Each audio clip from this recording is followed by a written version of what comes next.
สวัสดีครับออสุรศัยวรเกียรตินะวันนี้จะไปเที่ยวฝั่งไปได้เพื่อนบ้านรักกะเหรี่ยงเนาะไปกับน้องชาย2 คนอีเนาะก็เลยหาแล้วพื้นเดียขี้กันเนาะเลยเอาขอคลีเลยเอาขอคลีก็เลยหาเลยทีว่าแบบไปเที่ยวฝั่งพม่าเนาะฝั่งพม่ารักกะเหรี่ยงเนาะก็เลยพื้นเดียขี้กันเลยเอาขอคลีตัวเที่ยวคลีให้ไปเจ้าเนาะอีเนาะก็เดือคลีเนาะคลีให้ไปเจ้าเลยพื้นเดียแล้วก็คีตระไกพาร์ตี้นะพาร์ตี้ก็เลยหาได้ที่ว่าอยู่นะก็เลยหาได้ซะแล้วตอนนี้จะขึ้นเรือแล้วนะครับจะขึ้นเรือแล้วขึ้นเรือไปกับน้องชาย2 คนกับลุงคนหนึ่งทอคลีดีนะและอะไรมันก็ที่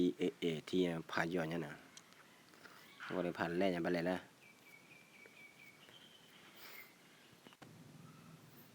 ดีนะเดือดคลีดีนะกันเลยแล้วนะน้ำก็ที่เราปลีดูน้ำนี่น้ำไหลแรงมากเลยนะครับน่ากลัวมากเลยนี่น้องชาย2 คนนั่นน่ะคนขับเรือเนี่ยเป็นลูกพี่นะฮะดูน้ำไหลแรงมากเลยแล้วก็อันนี้นี่คือฝั่งไทยนะครับที่ภูเขาเนี่ยฝั่งไทยเห็นไหมแล้วก็เชื่อเพื่อนเนี่ยเอาไว้อยู่ก้อนเนาะเรื่องรับป่าเนี่ยพอเนาะก้อนเนาะ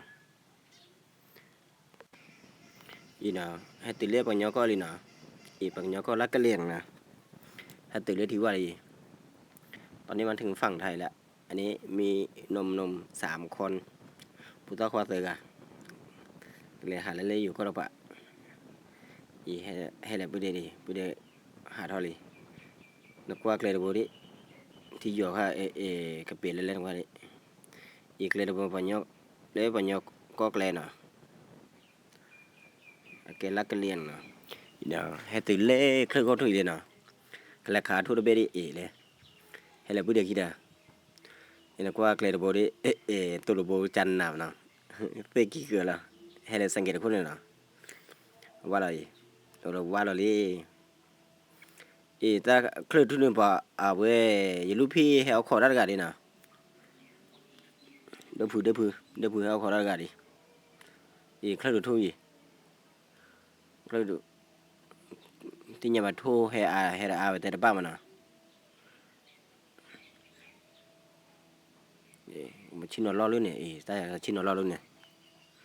พูดเดียวกันเลยนะยาอะไรอย่างบางยาอะไรเนี่ยนะมือสไนเปอร์กระจายหน่อยนะจะขานี่ทั่วเบคีเบนเนาะไว้ให้เอาขอได้มือเลยเอาขานี่ทั่วเบคีเบนะก็เลยนะทั่วเบเนี่ยแต่ทุกกอจอโรเนาะกอจอโรละเอาไว้ทั่วขาทั่วมันเลยกอจอโรโดยเบชิดมีแล้วทั่วตัวละเบทั่วบอจอโรเบเนี่ยเนี่ยbanyak kali na ye sangkwa de tina nya barba ba tinya ba klo kha ba so ye kali le tapla na ba tho kali hu thi le ne awe pu de khi ga ne kala le le kwa khle le ne thu na khle ne o khi thu ho kwa de kha o wa da o wa ho kwa de naปัจจุบันตะบุค่าอามาขามันเกิดขี้ไปในชิโนขาละว่าเรามีคลีตะบุค่าใครว่าเรามีคลีมาแหละถ้าพูดเดยาลิแต่การมือสนามเฟอร์นะปอนลีบัวอะไร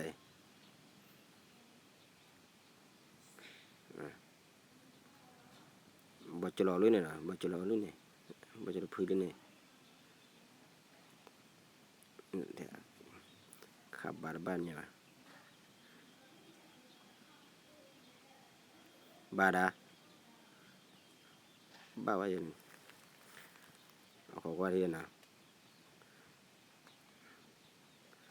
บัจจุลอเฮทุกพันธุเฮบ้านะ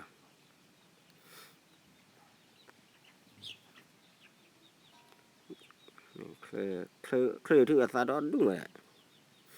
อาซาเรามีคีซอลีเดี๋ยวจะพูดเดียวเลยเนี่ยโอ้โหว่าเดี๋ยวอีนะให้เราพูดเดียวกันเลยพูดเดียวเลยขันนี้คือที่เกล้านะ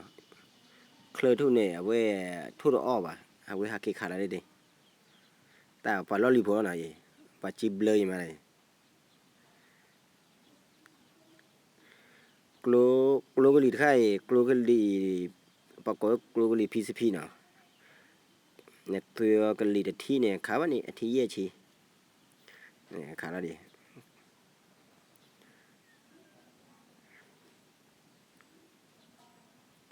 ขาเกล้าวันนะบ้ามันเลยแหละโทอยู่เลยนะโทอยู่เลยที่พื้นเลยที่ขาละเกล้าวันนะ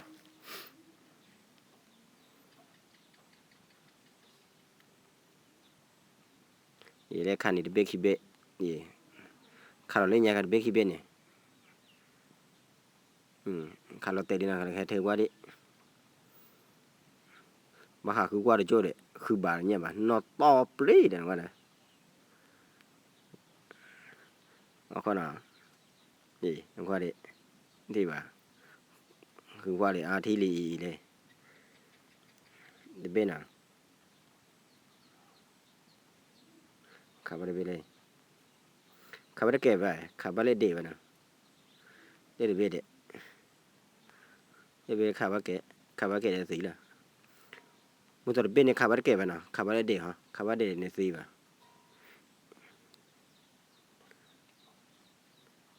ตาอุตะเขลิทำมันคู่จิ๋วเลยมันคู่จิ๋วจารีละ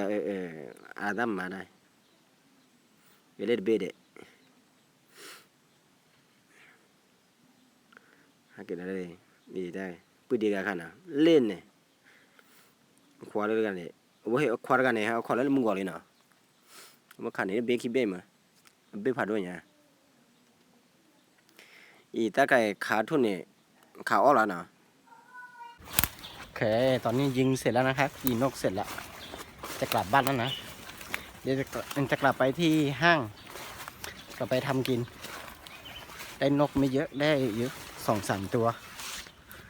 นี่นะขุนนกอีน่ะโทษชั่วเลยแหละนะอีขุนนกนะขาทุรเกล้ากันนะนี่โทษเบคิเบยี่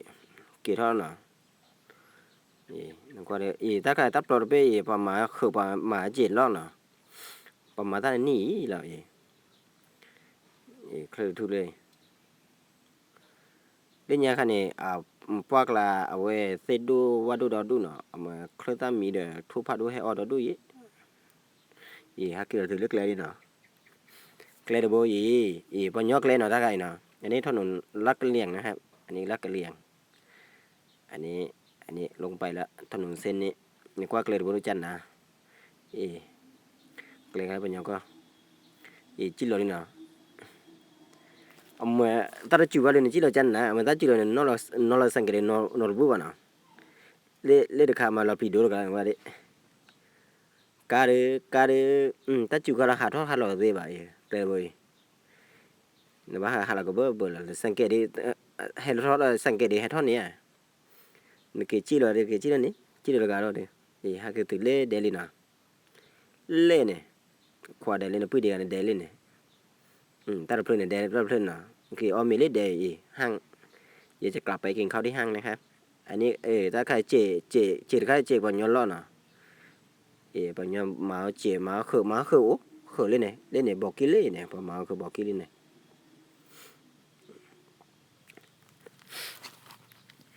นี่ก็เลยปัญญาก็นกว่าเนี่ยเอาไว้ธรรมชาติกี่มาเนาะธรรมชาติเลยนะปัญญาก็นี่เลยเดเล่เนี่ยบากิเลยเดโรเอาขอว่าดินะ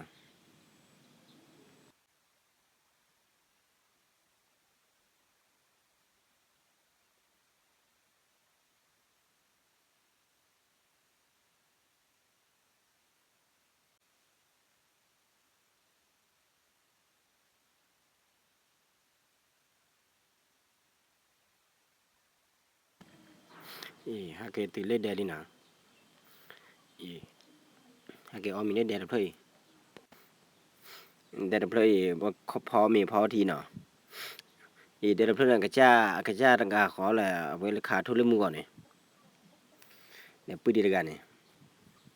ปุ้ยดีกันขาทุเรศมือก่อนเนี่ยเอาไว้แกเดี๋ยวขวาเนาะนี่ก็เลยบุได้ชอดดูเนาะบุได้ชอดดูมาเนี่ยปุ้ยดีกันแค่ตื่นเล่เดี๋ยวนี้น่ากว่าทุเรศนี่ทุเรศเบกี้เบ้เนาะน่ากว่าทุเรศ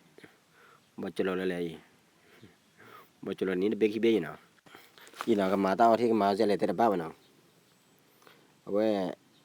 เอาขอกว่าที่ละถ้าก็ทีถ้าก็ทีมันคุยจิ๋วทีเนาะ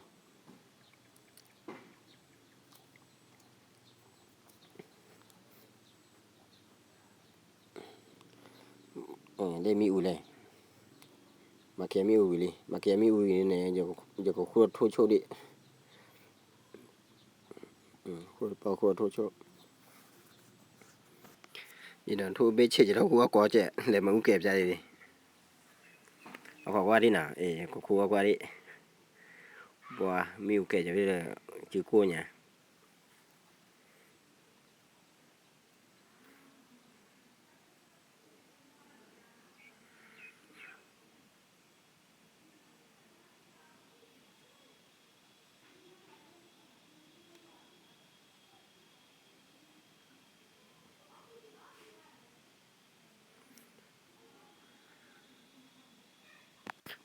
น่ะคุยวิเลยนะบาเลยโอดิจีบาพอบาพอลดทั่วน่ะพอลดทั่วนี่พูดดีนะพูดดีไงบาพอทั่วพอทั่วนี่ก็พอเลือกพอแล้วตะกายยินน่ะซื้อกันเนี่ยแต่ทั่วก็พอแล้วก็ปัดเธอเลยตะกาเพราะฉะนั้นประมาณละเอาไว้ปะคู่ทั่วช่วยกันนะเลยพูดดีไงพูดดีไงเด็กก็จ้าหน่อยเนี่ยโอดิจีจ้าหน่อยพ่อครัวนะพ่อครัวเลี้ยอยู่เนี่ยพ่อครัวสุดหล่อนะพุทธควาเลยพุทธควาตัวนะพุทธควาเมาเลยพอมีแต่ก็เปิดเลยตีก็เลยแต่เลยมือซาเลยแต่ชั่วโมงนี้เอาขวาได้ชั่วโมงวิ่งนะเอาขวาพูดเด็กจิโร่เนี่ยอ้อนนับล้อป่ะเอาขวาที่น่ะจิโร่วิ่งตัววิ่งเนี่ยป่ะเอาขวาได้น่ะ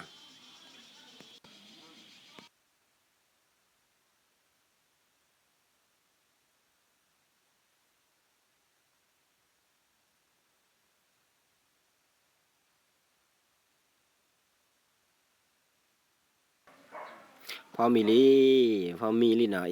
เบลอเลยแบบเบลอเราเข้าไปมาเอาขวาที่แล้วเนาะคือชิโนอามีชอบเนี่ยเบลอเราเข้าเลยน่ะเบลอเราเข้าก็มีล่ะมีบัตรกดเบลอกันเนี่ยเลยพูดเด็กเด็กจ้านักเกียร์เนี่ยตั้งแต่กันเนี่ยดับพูดเอาไว้แค่เลยน่ะดับมือดับขวาเนี่ยพูดเด็กเล็กกันเนี่ยมาจากไหนพอได้โอริจิเซียนะดิฉันแล้วก็ตัดดอกตลาดตัดดอกลาดค่ายธรรมชาติเลยนะธรรมชาติเลยล่ะธรรมชาติหรือคือได้พวกหลายตัดดอกตลาดให้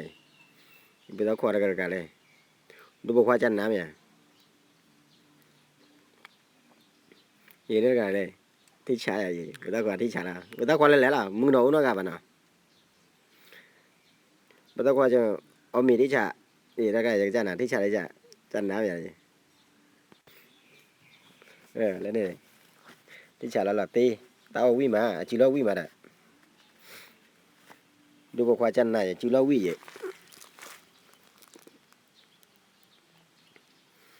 ตัดขาดทุนยานะ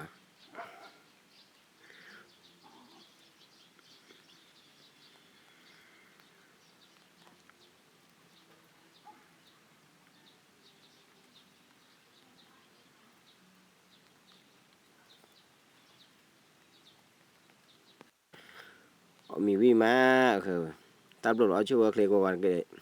เลขคือบาลักกว่าวิดีโอละกดไลค์กดแชร์กดซับสไครต์นะตัดบท